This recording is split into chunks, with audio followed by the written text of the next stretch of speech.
So, anyways, right now we got Timeless Tony Storm with Mariah May because she still works here, and Luther because he also still works here, going up against Deonna Purrazzo singles match for the AEW Women's World Championship. This one is pretty tough because I kind of feel Hey, that if someone you can't put some respect title, on her name. She is the virtuosa Deanna Praza. You put some yeah, respect on her name. yeah, I'm yeah, just I kidding. know. But I'm thinking here that it's kind of a tough one because I kind of feel that Tony is still incredibly over and she might still retain. But I'm also thinking that unless maybe Mercedes Moné comes soon with that whole big business thing, I don't know. I mean, I'm kind of seeing that the person that will eventually take down Tony Storm has to be someone kind of like that, either Perazo or Mercedes Martinez, or hell, if Jordan Grace ever drops it, someone like that. Not anyone that's already currently in the roster. I'm seeing it. It has to be someone major to take her down. So that's why I'm kind of Hmm. thinking Perazo might have a chance, especially with their personal, we're friends in the past storyline, the matching tattoos, all that stuff they're going on about. I But hmm. I'm still gonna give it to Tony because she's still incredibly over. And I don't know. I don't know if she needs a belt or not to do this stuff, but it just works with her being a champ too, doing all the over dramatic, stuff. And I really love that whole black and white effect that wherever she is all black and white and is in color when it's back to someone else and that kind of junk.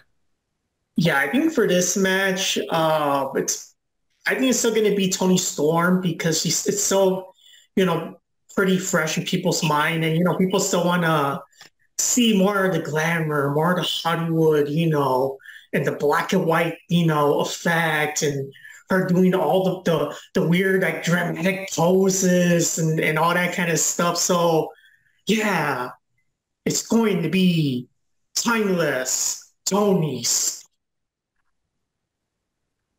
Yep. Tits out and watch out for the shoe. Wow. Okay.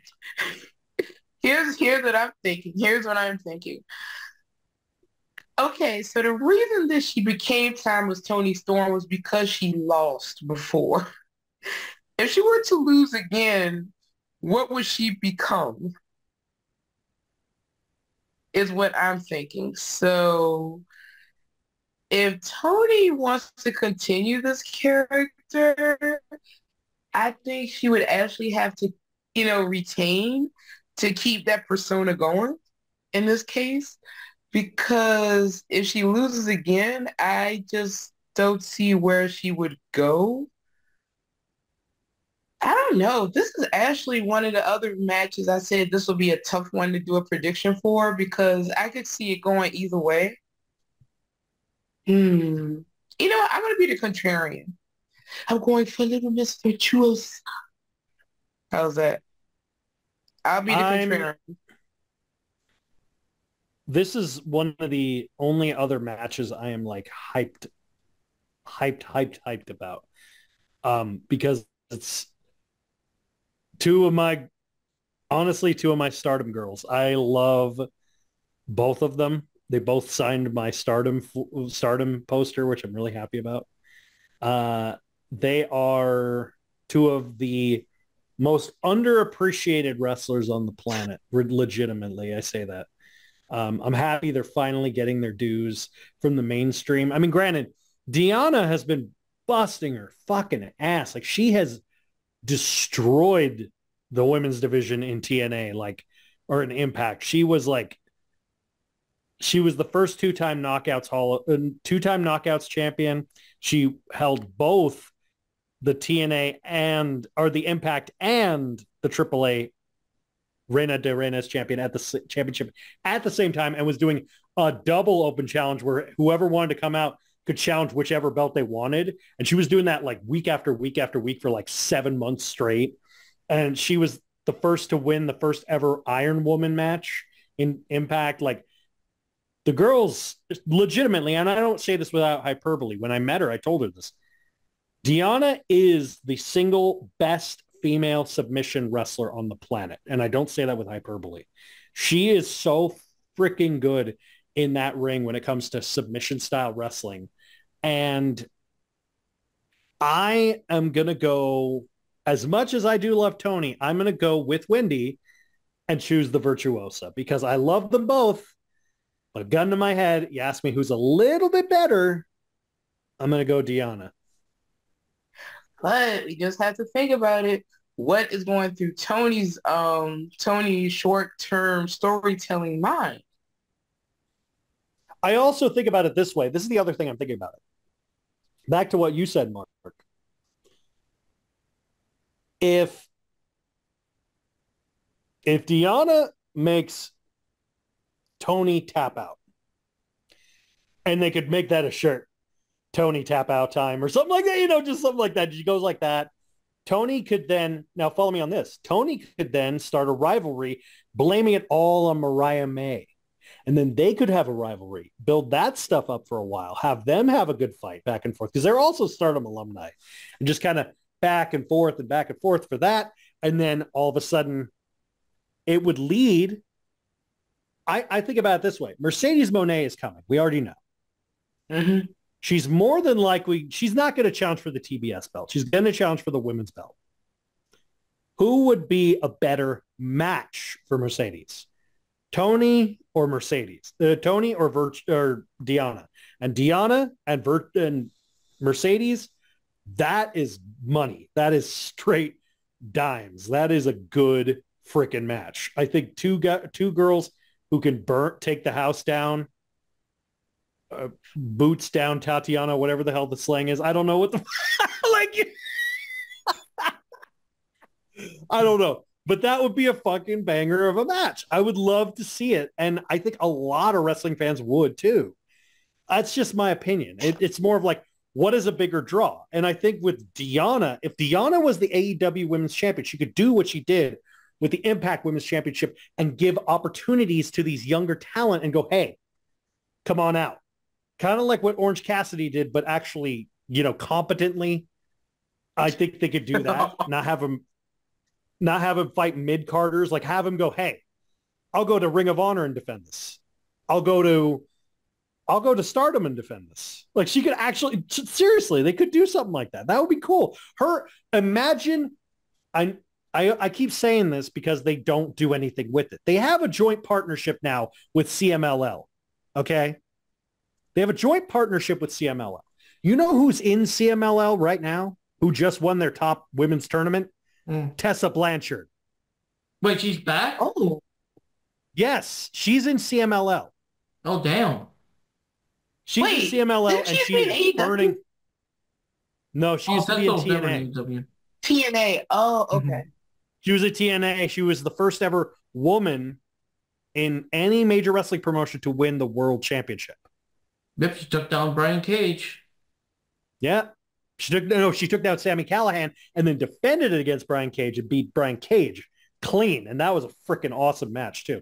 But the point of it is you could have Deanna and Tessa Blanchard fight each other. You could have Deanna versus Mercedes Moné. You could have Deanna versus hell, even throw Deanna versus Athena. That'd be a cool match too. Like I said, to me, there's more draw for match quality. My mind's like, what's better, match quality or merch sales? And I know Khan's going to go the merch sales, but I'm saying for me, hope. I hope she just signed.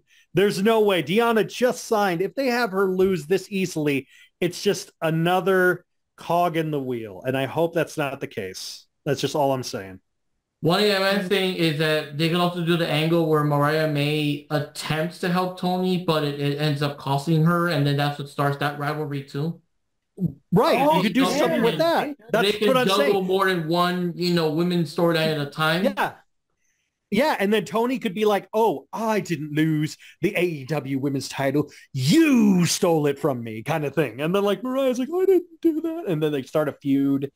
And then like they tack her and she gets like a new protege or so, something. They could do so much with that. because they haven't been doing much with Mariah May like at all. So yeah, they need to do something with her. Yeah. Also, what's the deal with Saraya? Who? At this point, who? Seriously? Like, what are they doing with her? Nothing. I'm just like, She hasn't really been on TV But for anyway. a while. I don't know. Not even as like the Outcast storyline. I don't know. The Outcast So still the have only one? thing, that they mentioned with Soraya, which is like a nothing thing, is for whatever reason, Angelo Parker is going out with Ruby Riott, and that's like a storyline. They're excited about like dating each other, but at the same time, Soraya wants to break it up because Soraya wants her to date her brother instead. But it's kind of like we don't care what you say. It's out of our business. I'm going out with this guy, so I'm kind of like, okay, that's a plot. Okay, so Wait, her brother. Wait, eventually Soraya's brother is in yeah. AEW now. No, but it's just mentioned. She has a brother. She wants Ruby to date her No, brother instead of going out with Angelo Parker or whatever. And no, but I'm saying, is her brother signed to AEW? no, it's just mentioned. I don't know about her brother being signed yet or anything. I was gonna say, because that kid is a disaster. Like, there's a reason this kid cannot get out of the British indie circuit. He is so clumsy in the ring. Yeah, I didn't even mention anything about like actual signings, so it's just a reference. But again, that's like a weird story. That's a weird like okay. I mean that's like what you're saying. There's more proof they don't know what to do with Soraya currently. I still want to see Soraya versus Monet. I still want Monet to say like the last time we wrestled, I almost took you out for years. This time I'll take you out for good or some shit like that. Yeah, I've been saying that for a while. What's the deal with Thunder Rosa? Are they doing anything with her? I mean, I guess she's still on Collisions. That's supposed to be her show, right? I'm just asking because I'm like, I don't watch the show, and that's why I'm like, you guys know more than I do. Yeah, there hasn't been any notable feuds or anything, so I don't know. I mean, I know that Collision was supposed to be the CM Punk show, but it was also supposed to be the Miro show, the Thunder Rosa show, and the Andrade show, which of course we know that Andrade is gone too, but and Jay. It was also Jay's show too. Yeah, and they haven't really done much things with them in particular, like. Andrade, it's almost like they didn't have an idea. Yeah. The other thing about Andrade is like, I'm free. Free at last. Anyway, who did Will pick? Oh, he picked Tony Storm. Oh, okay. I was gonna just bring it up right now. Yeah, he picked Tony Storm. Oh.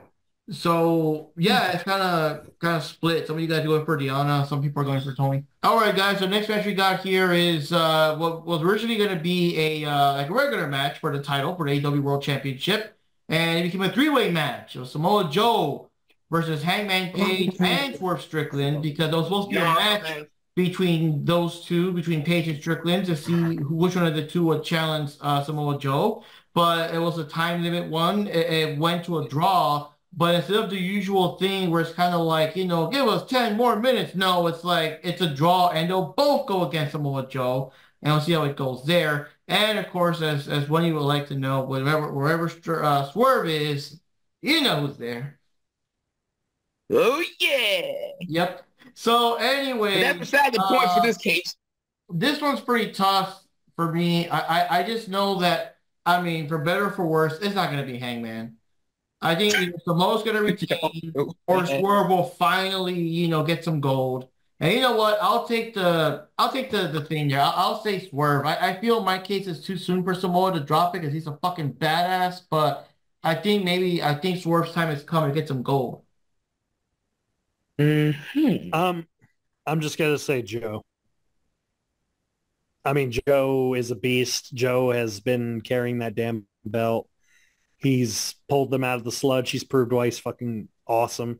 And it's too soon for him to drop it. And he looks pimping in a suit. Uh-huh. Yeah, he does. So, as you can see, I'm laying down here because I consider this is what I call very lazy. It's laziness. So I want to be lazy. So you're doing like Tony Khan, you're doing lazy booking. Pretty much. So I'm in my lazy position here. I got me a blanket and everything. Now here is my opinion on this whole nonsense. When I told you what I said weeks ago, this probably will end up becoming a three-way match. This is going to be a three-way match, and I'm going to be mad if it is. And I was mad because it became a three-way match because Mr. Page had the problem where I component saying, important, right? I'm still important, right? Man, screw you, Paige. Anyway, I hate the fact they turned this nonsense to a three-way. It should have just been Swerve versus Joe. That would have made me happy. But no, they had to be too damn lazy. So here's what I'm saying. I would go with Swerve with this, but I just couldn't see Joe dropping that belt so soon. It just doesn't work for me. What else? I'm just trying to think. What else could they do with Swerve?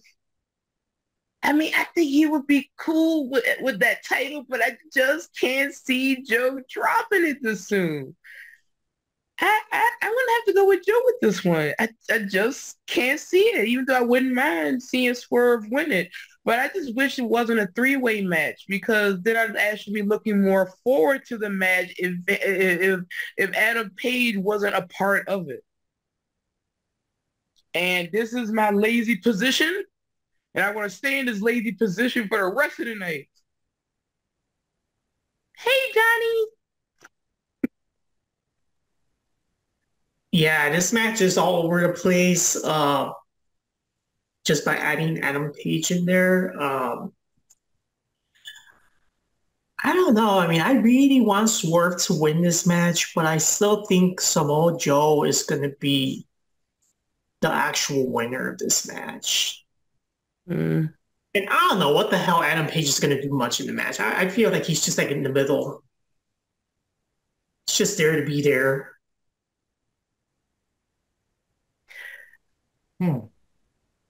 I guess when you think about it, maybe he could do Adam could do something to cause Swerve the match, but Joe still ends up retaining.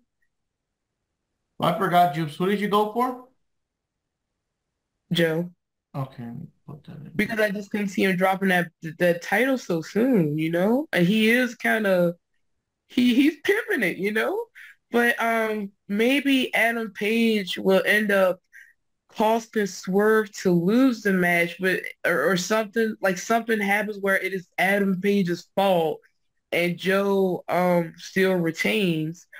But and then they just keep the rivalry going between Adam Page and Swerve for a while. I don't know. The whole thing just feels very lazy to me. So yeah, that's also kind of tired of it. He wants like this. Well, I mean, I don't know about whatever, but he's in character. He wants this shit to just end like that. That's enough with the Hangman versus Swerve matches. Especially since Swerve has whooped his ass every single time. It's like, you know. Oh yeah, definitely. Yeah, I know that too. But then again, maybe I'm just saying maybe Adam Page keeps harassing Swerve, so Swerve has to keep going after Adam Page. That type of thing. Because Adam Page wants to be relevant. I don't know. I wish I had. I need a Jack rant right about now. All I know is that I tried but failed. I can't grow the big thick mustache that Adam Page has. Oh. I was trying to do the thing where I left the mustache and shaved everything else, but no, I think my beard is just growing back and catching up to it. I don't think it you know. Whatever.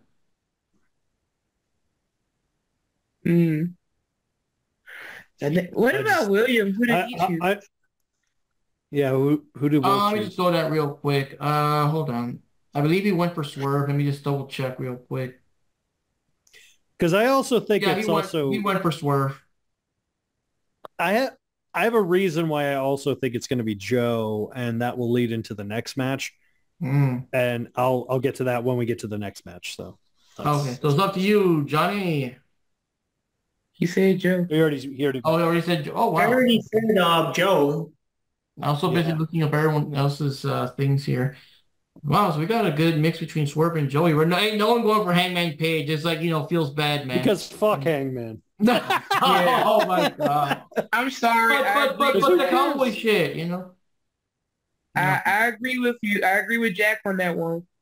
He can go jump in the lake about now too with his crutch. The only great thing he had going for him for a while. See, this is what I was saying before, and this is a little bit, I'm not going to rant too long, but I'm going to say this real quick. He had an opportunity to elevate him. And that point was when he was teaming with the Dark Order and, he was the champ. He was going to be the champ. You could elevate him and you could do that whole thing, back and forth with him and whoever, and and they squandered it. They ruined it. They ruined his momentum. I know it's because, I mean, granted, I was happy it was Punk who took it off him, but it's still, the point of it is like, I would have rather like Hangman done a couple of defenses then Punk took it off him. But the problem is after that, he's never been able to recover. And the sad truth of it is, since that whole thing, he's had nothing going for him. Sure, he's had that rivalry with Swerve, but that has only elevated Swerve and done shit for Hangman. So now Hangman only has one thing, and that's the buckshot lariat. And guess what? He doesn't even have that anymore because Logan Paul does it now. Oh, so it's like, what is his version called? I don't know. Oh, flying clothesline. What? A rebound clothesline. He just calls it a rebound clothesline. But Logan Paul is the Pac-Man. No, Logan Paul is the Mega Man of wrestling because all of his moves are stolen. Like legitimately. He does every move he does is stolen. I'm not exaggerating. He does a flying clothesline. He does the buckshot lariat. He does, I'm not joking. He actually does Liv Morgan's leg drop pin. You know, where she pulls her leg and does a split pin. He does that. I'm like, you are so lazy. You stole a move from a diva? Like from a women's wrestler? So what about with the Bellas? He have any Bella moves in there? With twin Not yet. Not yet. But he anyway, could call in his other brother. They could do the twin magic. But the whole point I'm making is the only thing Hangman had was the buckshot. Now he doesn't even have that. I'm like, dude, what does he have? He's got nothing to bring to the table. He has a crutch now. But it's sad. It's sad to see because it's like, what a waste. So anyways, the next match we got here is just kind of a whatever, but Orange Cassidy defending the AEW International Championship against Roderick Strong with Matt Taven and Mike Bennett in the background cheating or loitering or doing both. I don't know, man. I really do not. I mean, you know, say what you will about Cassidy left and right and whatever, but I really don't want to see him drop it to fucking Roderick Strong, you know?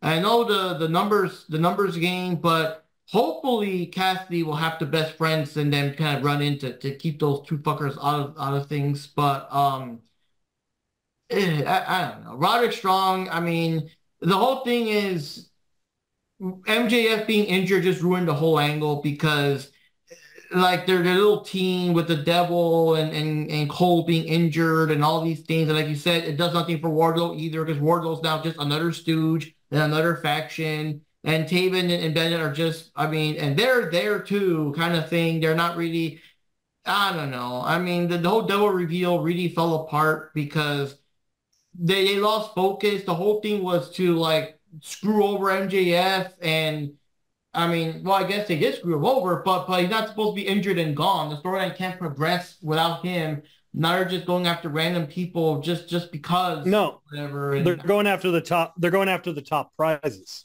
and the problem is that this is why I told you guys the last time the Devil reveal was the stupidest fucking decision because you made the Devil reveal to be a guy who can't wrestle. Now they don't know what to do. You can't capitalize on it because the guy's injured. So now they're like, oh shit. So what they're trying to do is they're trying to scramble to make up the difference. So because of that, and this is what I was saying before with the last match, the reason I think Joe is going to win is the same reason I think Wardlow is going to win. And this match, Roderick Strong's going to win. Because eventually they're all going to get the gold. And then Adam Cole's going to show up. Wardlow's not going to get the gold. Wardlow's not going to get the gold, but he's going to get an opportunity. Adam Cole is eventually going to come back injury-free. He's going to challenge Joe. And the Undisputed Kingdom is going to basically get the best of Joe. And just when you think Cole's going to capitalize, MJF comes back. Mark your calendars, folks. I'm calling it now. Despite all that, Roderick Strong, can't stand him. I'm gonna go for Cassidy anyway, but we'll see. I mean, you have a good synopsis there, but remember, we still got to go under Tony Khan booking. So I know it's so bad. It used to be back then when this podcast started, the Tony Khan booking was actually a good thing because it made the matches more exciting and more unpredictable. But unfortunately, now we're falling into the same trap where WWE was. Like back then, we used to say like those WWE, it's obvious that it's this because that'll just piss off the fans. But this AEW, I don't know, it's unpredictable. So and so might still win it. But now we're at the point where to this Tony Khan booking, then this probably won't happen because if this happened, this would actually be a good, intriguing storyline, long-term booking. So obviously that can't happen. Tony Khan booking, you know, like it's essentially what it is. You might as well. It would be like kind of like, oh my God, you guys, you can't go in there. That's the booker's office. No, don't. And then you just see you open the door, and it's an empty room with just each of the matches and two little cutout names and a cat just going. No. And then going. It's the water tank with the little balls, and the manatees are pushing the balls into the random slot. Yeah.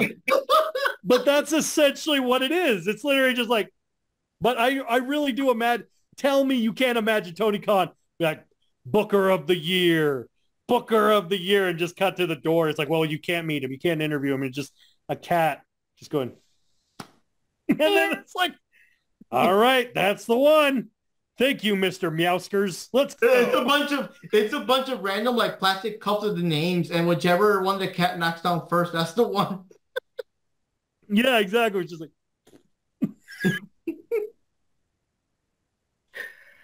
now I want a shirt of Mr. Whiskers, Booker of the Year. Oh my God. I can't when you figured it out. We figured it out. We got the secret to AEW's booking. Okay, as you guys can see, I'm still in the lazy position. And when this match was mentioned, because I remember when they first mentioned it, I was like groaning then. And as you saw my reaction, I had to pull the covers over my head to keep from screaming again. So I'm going with Cassidy because this is Tony Khan's booking. Jack's theory makes a heck of a lot more sense, and it would be a lot more interesting. But Cassidy is Tony Khan's his favorite toy, so he's going to keep his favorite action figure, and he'll keep letting the action figure win all his little pretend matches. I can't, man. I can't. It just feels lazy. So yeah. Cassidy probably was going to win. Now, if it was Orange Cassidy versus Moxley, I still would go with Orange Cassidy. Yeah. No, I'm trying to think of someone that I can't think of anybody. No, I just couldn't see Cassidy. Question: is Pac out on injury or something? Because damn, that's a person I haven't seen in a good while. For what now? Pac. Is it a day that ends in Y? Then probably yes. Oh God. I don't know. I really don't know. But honestly, that guy's so accident prone. His last name might as well be Orton. Like.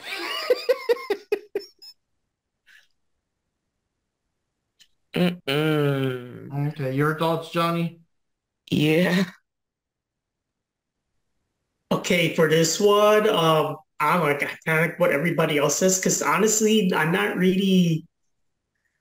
I don't know. I'm not really interested in none of these wrestlers that he's gonna fight with. But yeah, it's just the match is such a lackluster that yeah, it's gonna be Orange Cassidy regardless. Like, yeah, Orange Cassidy. That's it. That's how Tony books. I mean, the only thing that Roderick's gonna have is just orange. It's basically that. That's a stupid gimmick now. So. Uh-huh. Hey, Samoa.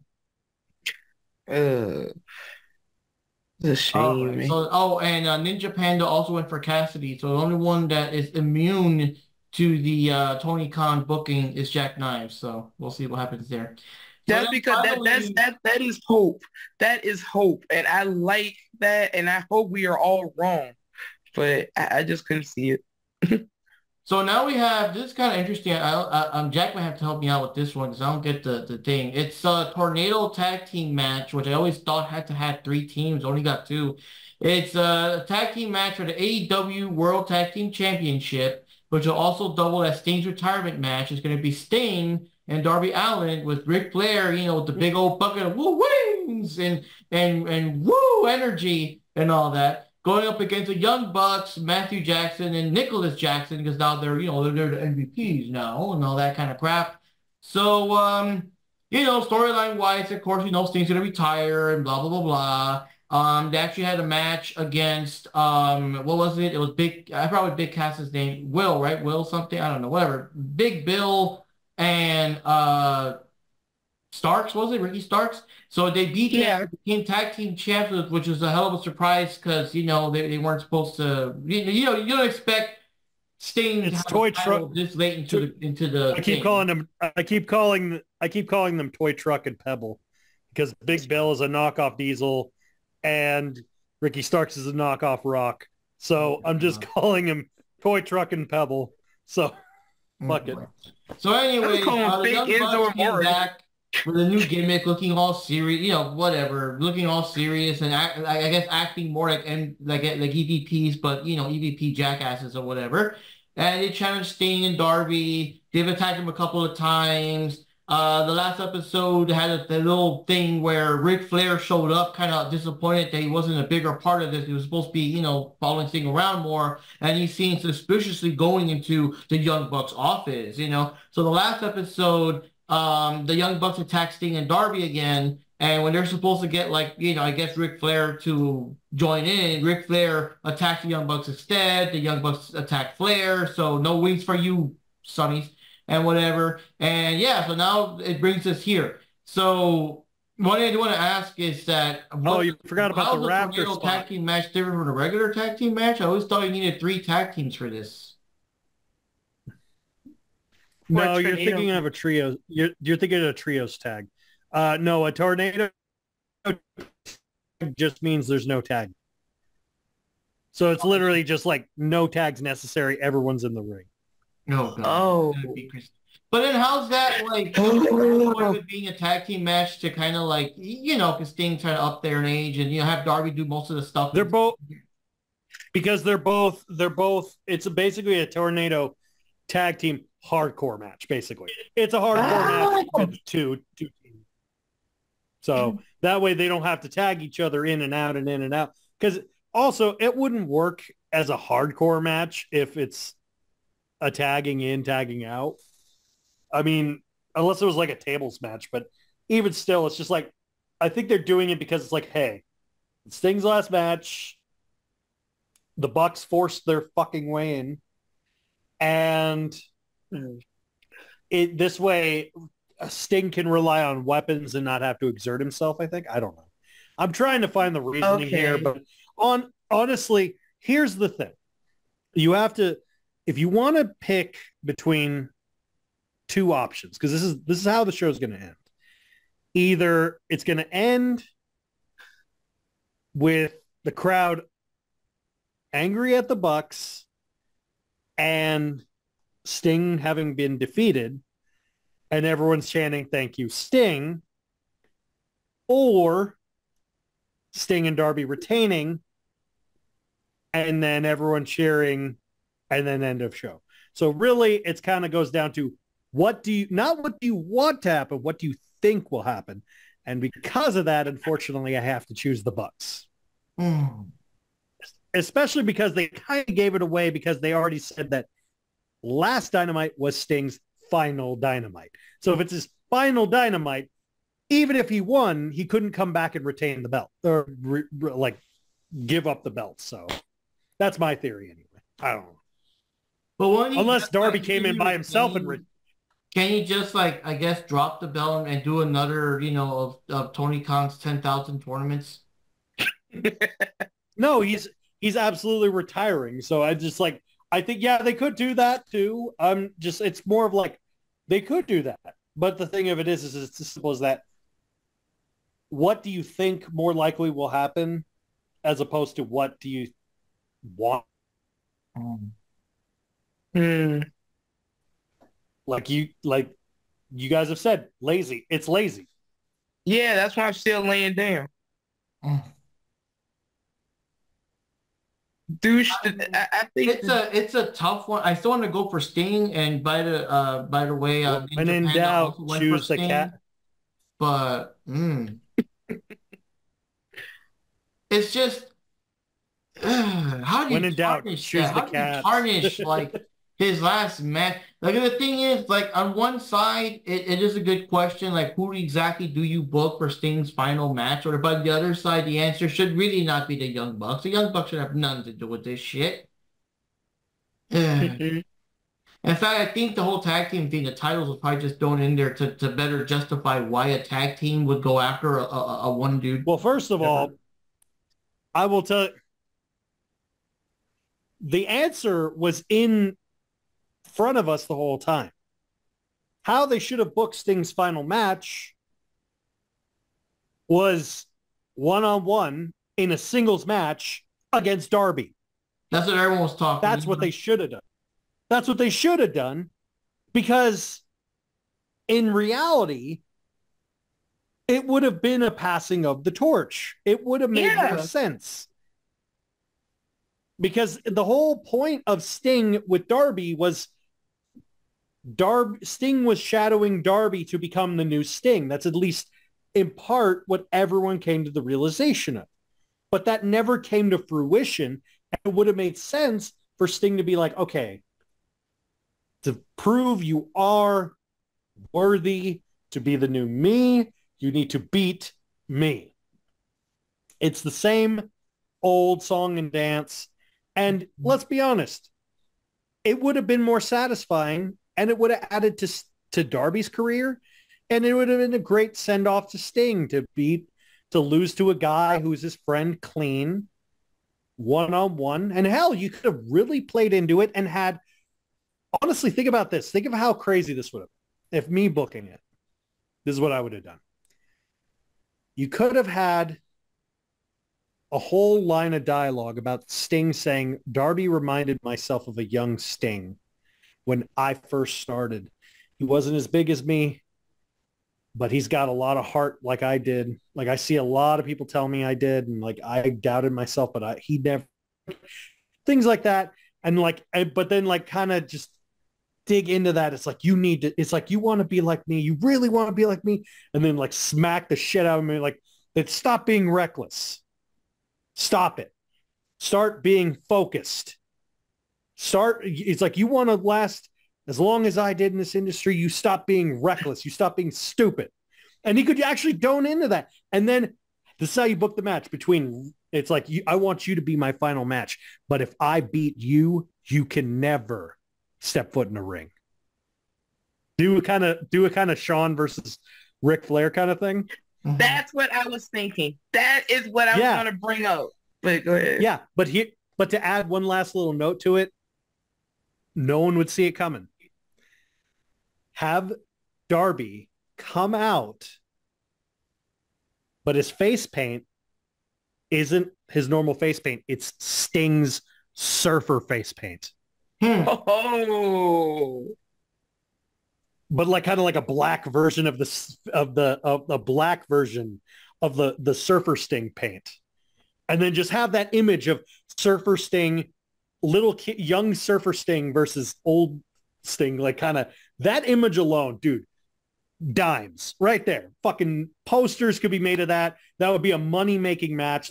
That's how you end a show. But no, gotta have the Young Bucks got their dick prints on everything. So, But the problem is, though, with Sting, because I think a lot of people are making an argument about, the age and all that. Would Sting been able to go a good maybe 10, 12, whatever minutes against Darby?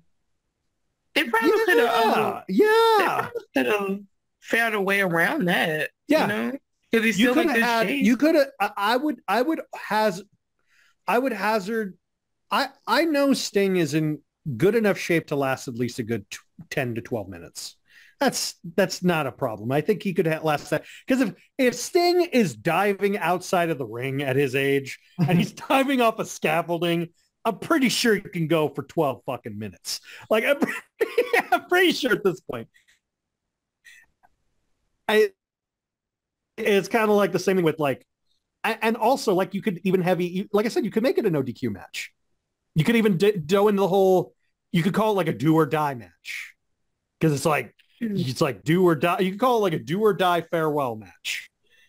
It's like either if Sting loses, and then like Darby's like, I don't want to. It's like you could even like have Darby do a promo. It's like, I don't want to kill my hero's career, but I don't want to kill mine either. It's do or die. Like, you tell me you couldn't see Darby saying some stupid shit like that. Yeah.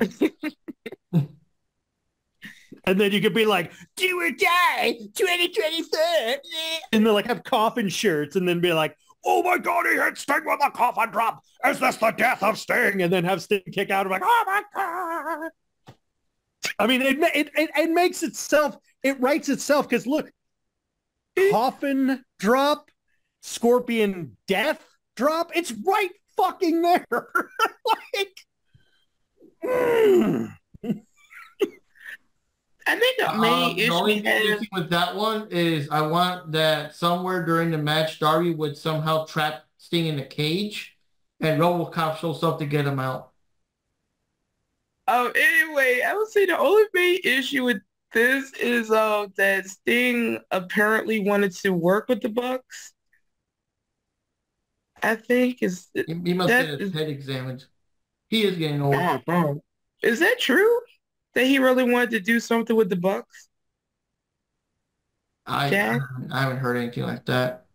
It isn't. I don't know. But I mean, like, I just want to know. I don't know. Really, I've never heard anything about him wanting to work with the Bucks. I really do think, I'm not joking when I say this, I really do think they use their creative control to get in this match. I really do. Okay. Yeah, because I was like, it just felt like out of nowhere. And when they were saying like the Bucks, it's like, why do you want to go against these douche nozzles when you have Darby Allin right beside you? I mean, I was expecting whenever Sting left that he would be going against Darby Allin. That's what I was expecting. Mentor, protege. The protege or the student finally beats the master. He's finally gotten to that level where he's earned the respect of the master. That is the story I was expecting because Darby Allin looked up to Sting so much and all of that, pretty much what Jack was saying. That's what I would have wanted to see. That's what I was expecting to see. It's an old formula, but it's a formula that works and makes sense in this context. Those douche nozzles have no reason to be in this match. Those douche nozzles need to go throw themselves in a lake and they can stay at the bottom of it for all I care. No, I don't want, I'm not condoning murder. I'll throw them in with some oxygen tanks. But the bottom line is this. I don't want the Bucks in here. I hate the Bucks. I say that legitimately. I hate the fact they're in this match. And because this is Tony Khan and the douche nozzles are in charge, and now they're pushing their weight around that the douche nozzles are in charge. They say, oh, we're important. You gotta love us. We're the pillars of AEW. Well, screw you guys. Go home. I don't like you. Y'all probably gonna win. So I'm going with the douche nozzles. Hi, Johnny. So you're going for the Bucks then? Damn Bucks. Go jump in the lake with Moxley. No, I have more respect for Moxley than I do for the douche nozzles. You know how bad that is. I'm sorry. Okay. Get over. Personally, for this match, it's a little all over the place for obvious reasons. I would really hope, even though this is supposed to be Sting's last match, I would really hope Sting actually wins this match.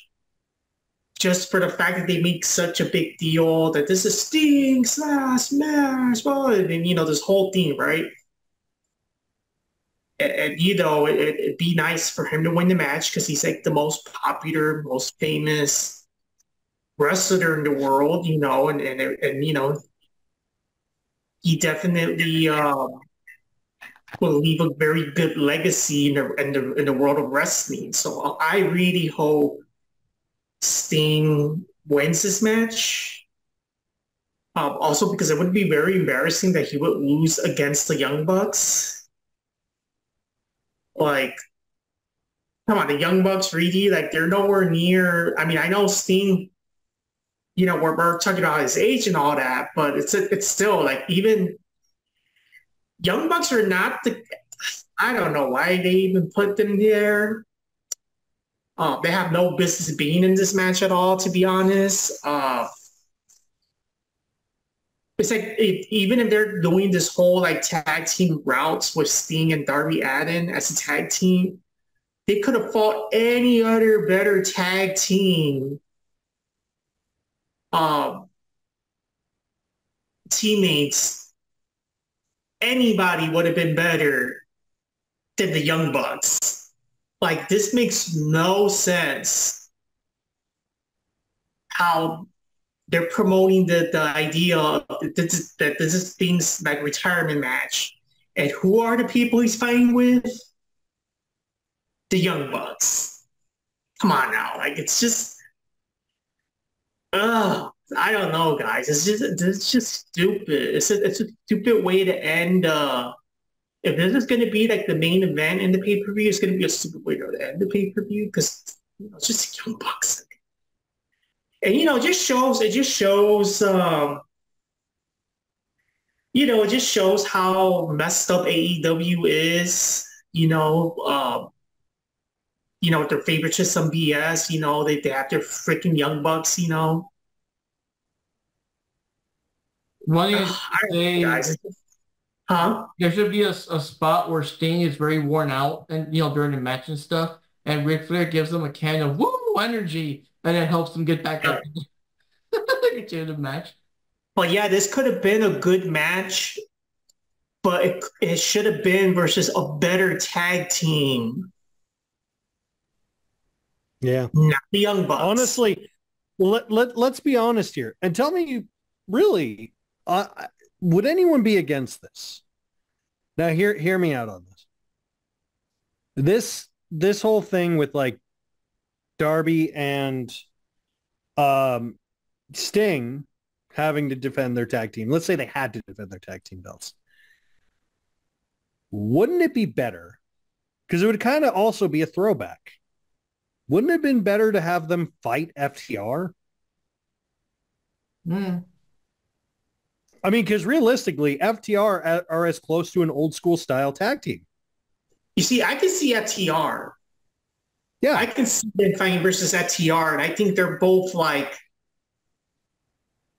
they both have kind of like, I don't know, like there's a connection to it. Right. And you could even say like, hey, look, you could have FTR come out and go, hey, look, man, we love you. We respect you. You're great. You're one of the greats. You're one of the greatest of all time. And we feel it's only worth your time for your final match to be against the best tag team on the planet. That's the top guys. And then just do it like that. And it's like, look, it's nothing against the fact that we think we can beat you. It's everything to do with the fact that we respect you. And just do it like that. Play into it. Do that shit. Make them earn it. The main question is, are we going to see a little bit of Ric Flair in-ring action? I think Ric Flair is more than likely going to cost Sting and Darby the match and then become the Young Bucks' new manager. Yeah. Is it stupid? Yes. Yes. Is it predictable? Also, yes. I mean, unlimited energy drinks, unlimited, wings. I mean, there's precedence there. It's like, what goes great at Cracker Barrel? Some woo wings. Because remember, they were all Cracker Barrel before. I agree. Oh, you know what? I agree with what Johnny was saying. Yeah. I think I said that a good while back too when they did the thing. They were kind of hinting at it was going to be the Young Bucks for Sting and against Darby Allin and Sting. I was thinking the same thing. I remember I think I was saying it. Why not FTR? as I would say, if they're going to put them against a tag team, at least put them against a worthy tag team. The douche nozzles, they are not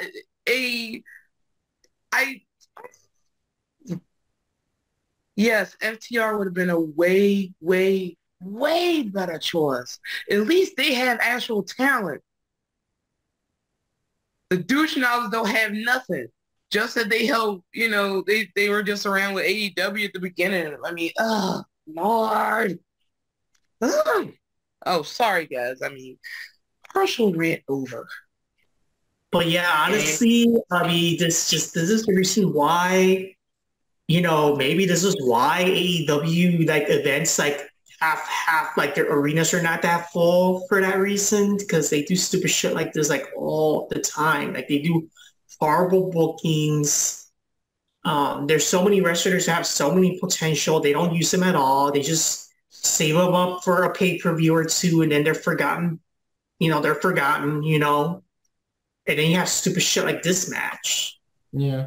Well, it should still be well to have a last match of Sting, like a retirement match. That's a good idea. It's just that the execution is done poorly by incorporating these stupid dumbasses to be their opponents. Like they have douche nozzles. Yeah.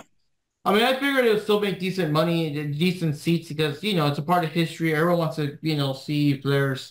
Yeah. I mean, the match is something match regardless of who he would be facing. It's just that, the opponents. Just, I wish Tony Khan would not, pardon my French, but not has things all the time, because like this match it has so much potential, and it's still a match that's going to still draw a lot of ratings. People are still going to watch it because it's Sting's last match. It's a whole thing, but they have to ruin it by putting the Young Bucks there. Like, come on now.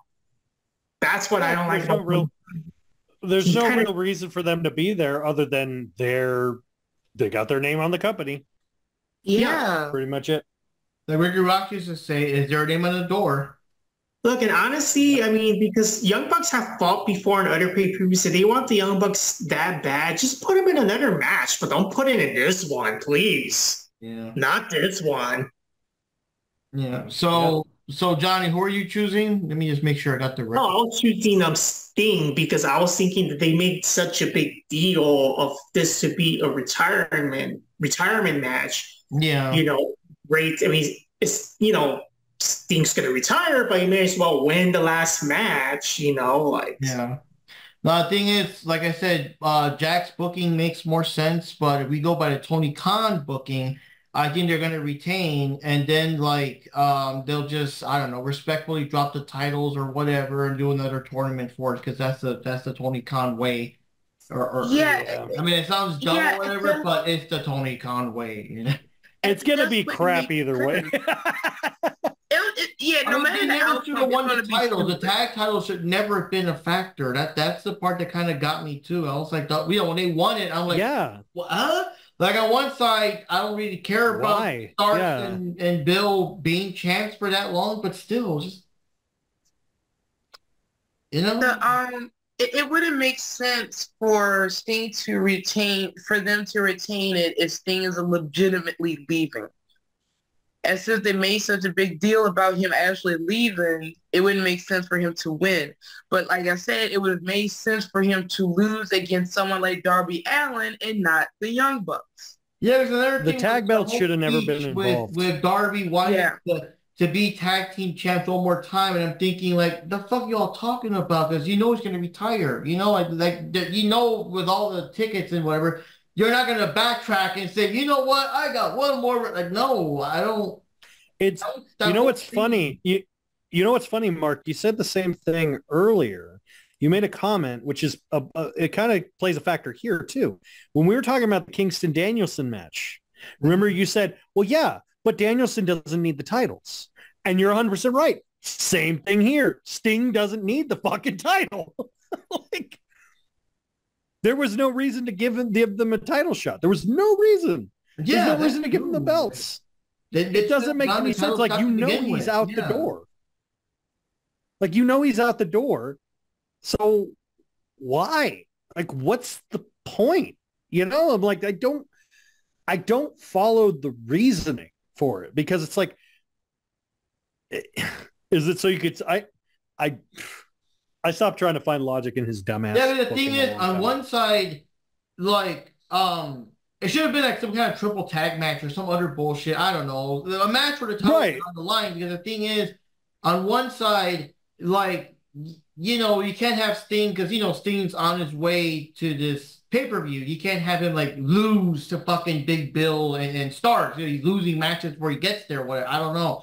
But on the other side, it's like, that match just shouldn't have happened. I mean, just go against some other tag team, some kind of exhibition match, but, you know, no title on the line. The title never should have been a factor, because you lose either way. Either Sting wins and becomes a tag team champ, putting us in the mess that we're in right now, or they lose, but it looks kind of bad because he's like losing to fucking Big Bill and Starks before his big final match. So, like, either way you slice it, they never should have had a tag team title match. Yeah, I 100% agree. But anyway, that's what I think of. Yeah, I mean, so how many people are for the Bucks and how many people are for Darby and Sting? Just real quick, Jupes. Well, yeah, you and Jupes are for the Bucks. The rest of us, including William, are all for Sting and Darbs. This despite whatever. But again, Tony. I hope I'm wrong. I hope I'm wrong and Sting and Darby win. Because I think it would be a nice. I think it would be a nice send off. I really think it would be a nice send off. Just like how whenever, which I think is probably going to be probably within the next year, whenever Dustin's final send off is, like, they give him a nice send off. Mm-hmm. You know, because he's earned his dues. Yeah. And same thing with Danielson. I know Danielson's coming. Look, I'm going to be honest, this year, possibly next year, it's going to be a tearjerker of a goodbyes for a lot of wrestlers. I mean, because we're on the final runs of certain careers. They have multiple bands. I was going to say bands. Multiple wrestlers are on their final runs. They've already said they're on their final runs. Friggin' Orton said he's on his final run. Randy Orton's on his final run. Cena's on his final run. AJ Styles on his final run. FTR, Sting, AJ Styles. Yeah. Well, I already said Danielson. Yeah, a lot of them are just kind of, and it's funny. I think it's mostly because a lot of them are like getting to their mid to late 40s. But the thing of it is like, I think it's because they've seen the previous generation where they didn't stop and the industry stopped them, you know, by putting them in the ground. So they kind of want to be like, okay, I want to enjoy. Yeah. They kind of want to enjoy their time off because people aren't factoring in. Like, good example. We just talked about Virgil dying. He was only 61. That's really not that old, but that is old to a wrestler. That is old for wrestling. Like, people don't think about that. The average lifespan of a wrestler is about 48. It's fucked up as it is. Or was. I don't know what it is now. But it's like, man, it's a give and take industry, but now we're finally in a point in wrestling where honestly I like where we're at right now with wrestling, because I talked about like with TNA, with Stardom, with New Japan, with all of this stuff going on with, you know, and I'm not even getting into NWA and all that other shit.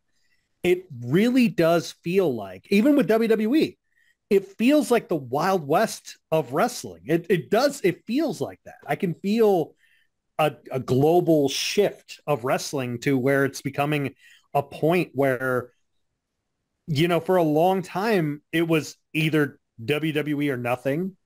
And sure, when AEW popped up, everyone's like, wow, this is a great alternative besides TNA and Ring of Honor. It's like, okay, cool.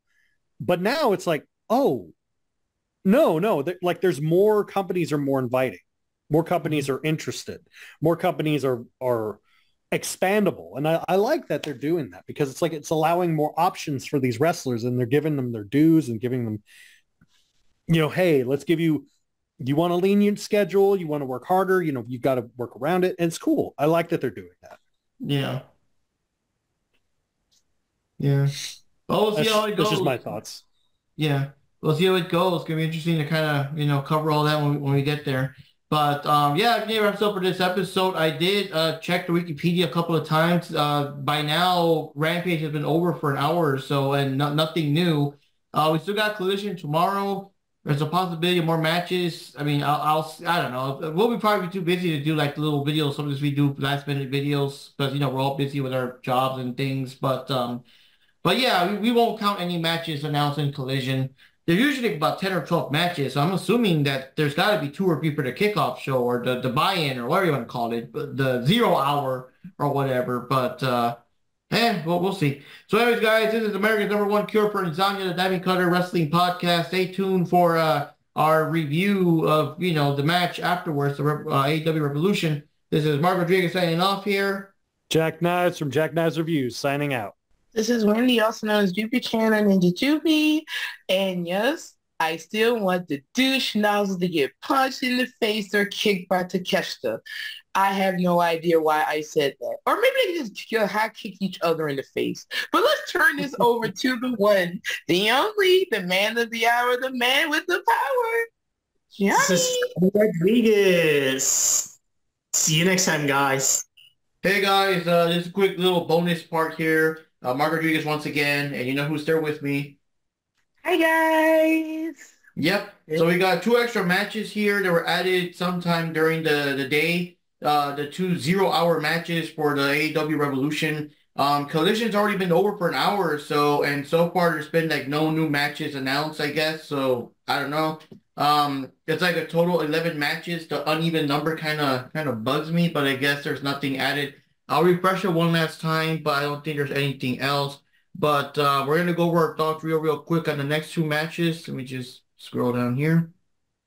Nope, so 11. Okay, so the first one we got here is Julia Hart with Sky Blue teaming up, and they're going to be going up against Chris Statlander and Willow Nightingale with Stokely in the background there, just kind of bugging them, I guess, whatever. It's weird. It's like he supports Willow, but he doesn't like Statlander. So it's kind of a weird thing. So, real quick for me, that's a tough one because obviously you want the good guys to win, but you also want the bad guys to win because that always shows up that the bad guys are a threat and everything. And I also kind of feel that if the bad guys win, it does kind of help the feud continue. And I do want it to continue at this point. So, yeah, I'm gonna go for Julia and Sky Blue, Dark Blue, right? So they're both evil now and everything. But that's what they should have called her Dark Blue or something. But anyways, I'm gonna go for that side. For me, it's a little difficult because I'm, like I said, I have to really think about this one. This is a difficult one to like figure out here. I'm a Willow fan, I like Krista. I like all the talent that's involved. That's the problem. It's not like, Blackpool Comic Club against a wall. I want to go for the wall. But you know what? I want to be a contrarian with this one, and I'm just gonna go with Willow and Chris for this one. I really just cannot choose. So we will see. Yep. But also at the same time, if Dark Blue, as you say she should be called, and Julia win, of course they probably won't win clean. Yeah. And just real quick to add in, Johnny threw his thoughts in there. He's going to go for Chris and Willow. Jack Knives is going for Julia and Sky. And Ninja Panda is going for Chris Statlander and Willow. So it's an interesting combination there. So anyways, just because it's starting to get a little cold here. The weather keeps jumping between, kind of cold, not so much cold, now it's cold again, all that junk. So the next one we got is like this big ass 12, I think it's a 12 tag team match, 12-man tag team match to remind us that all these people still work here and that Tony compound all his action figures again. So we've got the Bang Bang Scissor Gang which is Matt Caster, Anthony Bowens, Billy Gunn, Austin Gunn, Colton Gunn, and Jay White, because yes, by now, people are not keeping up. The Young Guns have finally teamed up with their dad, so that's kind of cool. And going up against the Giant team, which I kind of forgot about. They haven't really done anything, lately, but, they're still around. We got Jeff Jarrett there, Satman Sign, or Singh, I never know how that's pronounced, Jay Lethal, Willie Mack, and Private Party, which is Isaiah Cassidy and Mark Quinn, or Mark Quinn, which I'm always confused because I thought Private Party were good guys, but I guess they're bad guys, or I don't know, it's kind of hard to tell because this team is kind of a makeshift team. So, I can't stand Jeff Jarrett and all his bunch of losers. I kind of wish Jay Lethal wasn't involved with him because I like Jay Lethal. Well, I guess because he turned heel too in that Ring of Honor pay-per-view and everything, and he's been heel since and everything. But I do wonder down the line if he does like regain the machismo gimmick, if he's gonna still be heel or turn face during that moment, if he'll still be with Jeff Jarrett or not. I don't know. But yeah, I'm gonna go with the Bang Bang Scissor Gang. Ridiculous name, I know. I know, but we all gotta. Everyone loves the Acclaim and all that, so we'll see what's going on. So I'm gonna go with them. And what do you think, Jupes? I really couldn't see Jarrett's group winning. I couldn't. I really can't. I'm gonna go with the Bang Bang Scissor Gang because I think there are more members over in the Bang Bang Scissor Gang compared to everyone in Jarrett's group. So Bang Bang Scissor Gang it is. Yep, and at the same time, Johnny, Jack, and Ninja Panda, all of them went for the Bang Bang Scissor Gang, so that was anonymous with that. And yeah, we'll see what's going on. So yeah, wrapped it up, guys. Just our extra little thing. We caught it in time. I'm still editing the second part as we speak, which of course right now you're watching the second part, but you know what I mean. We got it just in time, and we'll see what happens. So anyways, guys, we'll see you next time. Stay tuned for a slightly different type of podcast when we do the when we do the next when we do the review to the pay-per-view, you might notice something different here and there, but we'll let you guys figure it out. So this is Bob Rodriguez here.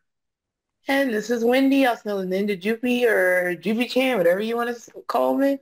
See you guys later. See you next week. Yep, see you next time. Dewa Mataraishu.